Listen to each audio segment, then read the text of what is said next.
ನಮಸ್ಕಾರ ವೀಕ್ಷಕರೇ, ನಿಮಗೆಲ್ಲ ಬ್ರಹ್ಮಚಾರಿ ಕಿಚನ್ಗೆ ಸ್ವಾಗತ. ನಾನು ನಿಮ್ಮ ಮಹೇಶ್.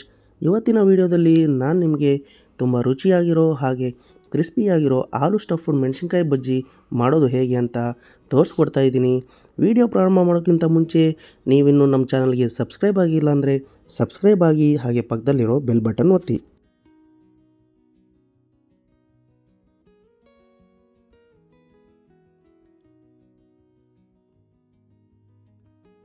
ಬಜ್ಜಿ ತಯಾರಿಸೋಕ್ಕೆ ನಾವು ಮೊದಲು ಕಡಲೆ ಹಿಟ್ಟಿನ ಬ್ಯಾಟರ್ ತಯಾರಿಸ್ಕೊಬೇಕಾಗತ್ತೆ. ಅದಕ್ಕೆ ನಾನಿಲ್ಲಿ ಒಂದು ಪಾತ್ರೆಗೆ 2 ಕಪ್ಪು ಕಡಲೆ ಹಿಟ್ಟು, ಅರ್ಧ ಕಪ್ಪು ಅಕ್ಕಿ ಹಿಟ್ಟು, ಸ್ವಲ್ಪ ಸೋಡಾ, 1 ಚುಟುಕಿ ಅರಿಶಿನ, 1 ಟೇಬಲ್ ಸ್ಪೂನ್ ಪೆಪ್ಪರ್ ಪೌಡ್ರು, ರುಚಿಗೆ ಸ್ವಲ್ಪ ಸಾಲ್ಟ್ ಹಾಕಿ ಮಿಕ್ಸ್ ಮಾಡ್ತಾಯಿದ್ದೀನಿ. ಮಿಕ್ಸ್ ಮಾಡಿದ ನಂತರ ನಮಗೆ ಎಷ್ಟು ಬೇಕೋ ಅಷ್ಟು ನೀರಿನ ಪ್ರಮಾಣ ಹಾಕಿ ಬ್ಯಾಟರ್ನ ತಯಾರಿಸ್ಕೊಬೇಕಾಗತ್ತೆ.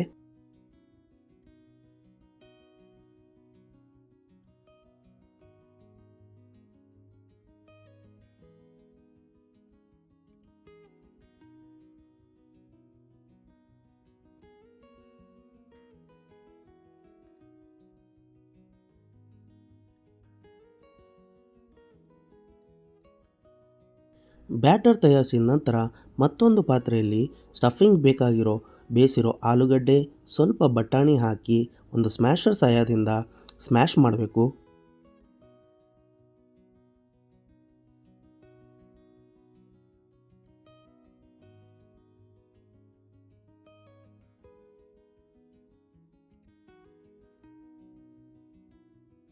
ನಂತರ ರುಚಿಗೆ ತಕ್ಕಷ್ಟು ಉಪ್ಪು, ಸ್ವಲ್ಪ ಇಂಗು, ಸ್ವಲ್ಪ ಗರಂ ಮಸಾಲ, ಸ್ವಲ್ಪ ಚಾಟ್ ಮಸಾಲ, 2 ಹಸಿಮೆಣಸು ಸಣ್ಣದಾಗಿ ಕಟ್ ಮಾಡಿರೋದು ಹಾಕಿ ಚೆನ್ನಾಗಿ ಮಿಕ್ಸ್ ಮಾಡಬೇಕು.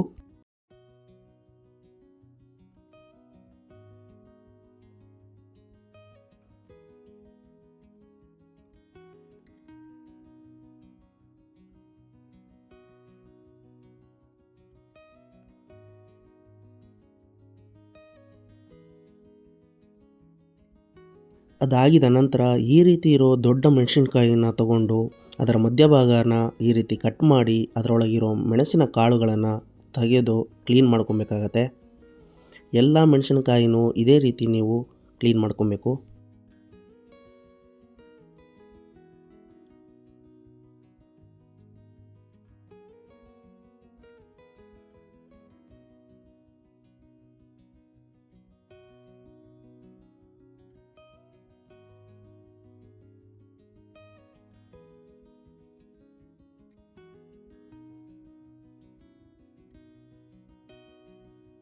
ಮೆಣಸಿನ್ಕಾಯಿ ಕ್ಲೀನ್ ಮಾಡಿದ ನಂತರ ನಾವೇನು ಆಲೂಗಡ್ಡೆನ ತಯಾರು ಮಾಡಿ ರೆಡಿ ಮಾಡಿ ಇಟ್ಕೊಂಡಿದ್ವಿ ಅದನ್ನು ಈ ರೀತಿ ಮೆಣಸಿನ್ಕಾಯಿನ ಮಧ್ಯಭಾಗದಲ್ಲಿ ತುಂಬಿಸ್ಬೇಕು.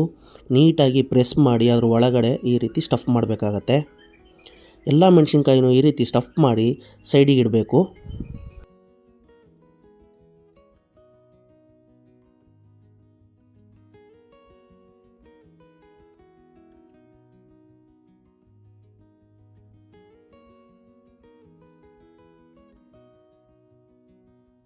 ಸ್ಟಫಿಂಗ್ ಮಾಡಿ ಇಟ್ಟಿರೋ ಮೆಣಸಿನ್ಕಾಯಿ ಬಜ್ಜಿನ ಈಗಾಗಲೇ ನಾವು ತಯಾರಿಸಿರೋ ಬ್ಯಾಟರಲ್ಲಿ ಈ ರೀತಿ ನೆನೆಸಿ ನೀಟಾಗಿ ಆಮೇಲೆ ಕಾದಿರೋ ಎಣ್ಣೆಗೆ ಬಿಡಬೇಕಾಗತ್ತೆ.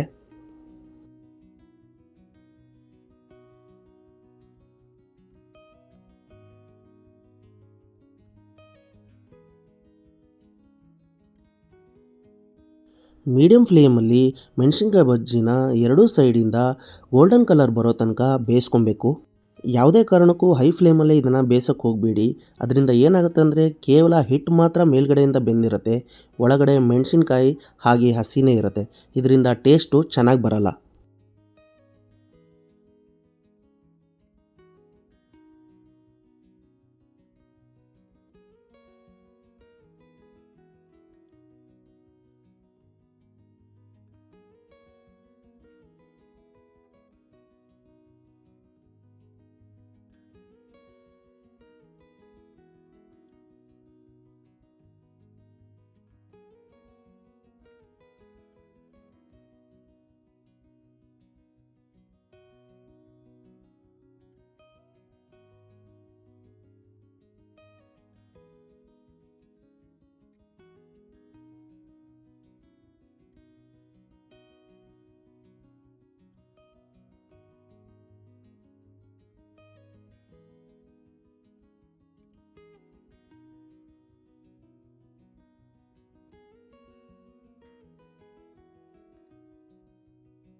ಈ ರೀತಿ ಗೋಲ್ಡನ್ ಕಲರ್ ಬರೋ ತನಕ ಬೇಯಿಸ್ಕೊಂಡಾಗಿದ ನಂತರ ಇದನ್ನು ತೆಗೆದು ನೀವು ಸೈಡಿಗೆ ಇಟ್ಕೊಬೇಕಾಗತ್ತೆ. ಪ್ರತಿ ಮೆಣಸಿನ್ಕಾಯಿ ಬಜ್ಜಿನೂ ನೀವು ಇದೇ ರೀತಿ ಗೋಲ್ಡನ್ ಕಲರ್ ಬರೋ ತನಕ ಬೇಯಿಸ್ಕೊಬೇಕು.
ವೀಕ್ಷಕರೇ, ನೀವಿಲ್ಲಿ ನೋಡ್ತಾ ಇರ್ಬೋದು ಮೆಣಸಿನ್ಕಾಯಿ ಬಜ್ಜಿ ತುಂಬ ಚೆನ್ನಾಗಿ ಕ್ರಿಸ್ಪಿಯಾಗಿ ಬಂದಿದೆ.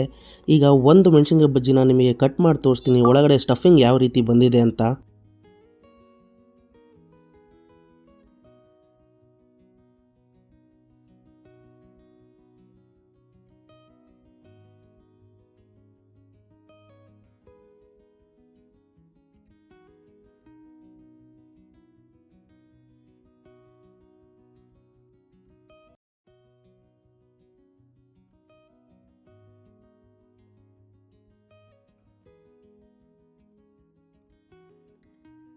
ಸರಿ ವೀಕ್ಷಕರೇ, ಇವತ್ತಿನ ನಮ್ಮ ಆಲೂ ಸ್ಟಫ್ಡ್ ಮೆಣಸಿನ್ಕಾಯಿ ಬಜ್ಜಿ ನಿಮಗೆ ಇಷ್ಟ ಆಗಿದೆ ಅಂದ್ಕೊತೀನಿ. ಇಷ್ಟ ಆಗಿದರೆ ಲೈಕ್ ಮಾಡಿ, ಶೇರ್ ಮಾಡಿ, ಕಾಮೆಂಟ್ ಮಾಡಿ, ಹಾಗೆ ಸಬ್ಸ್ಕ್ರೈಬ್ ಆಗೋದನ್ನು ಮರಿಬೇಡಿ.